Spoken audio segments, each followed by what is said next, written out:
பொதுவாக உலகத்தில் ஏதாவது ஒன்று இறங்கினா தானே ஒன்று ஏறும். ஒரு தராசு இருக்குன்னு வச்சுக்கோங்க, அதில் ஒரு பக்கம் நீங்கள் அந்த வெயிட்டை போட்டிங்கன்னா அது இறங்கும், அப்போ இந்த சைடு ஏறும் இல்லையா? அதே மாதிரி இந்த சைடு ஏறணும்னா ரொம்ப கனமான ஒன்று இந்த சைடு இறங்கணும். கனமான விஷயத்துக்கு வடமொழியில் என்ன பேருனா குருன்னு பேர். குருன்ற வார்த்தைக்கே கனமான ஒரு விஷயம்னு அர்த்தம். நம்மளுடைய ஒரு ஜோதிஷ சாஸ்திரம் எடுத்து பார்த்தாலோ இல்லைன்னா வானிலை சாஸ்திரம் எடுத்து பார்த்தாலும் நம்ம ஒரு பிளானட்னு சொல்கிறோம் இல்லையா, ஒரு கிரகத்துக்கும் ஒரு பேர் அழகாக வச்சுருக்கோம், கரெக்டாக வச்சுருக்கோம். இருக்கிறதுலையே ரொம்ப வெயிட்டான பிளானட் எதுன்னா ஜூபிட்டர்னு சொல்லக்கூடிய ஒரு பிளானட். அந்த கிரகத்துக்கு நம்ம ரிஷிகள்லாம் என்ன பேர் வச்சிருக்காருன்னா குருன்னு பேர் வச்சிருக்காரு. அப்போ குருனாலே நல்ல வெயிட்டானதுன்னு அர்த்தம், நல்ல கனமானதுன்னு அர்த்தம்.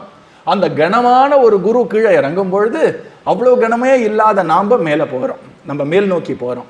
நமக்காக கருணையின் பேரில் அவர் இறங்கி வரார்.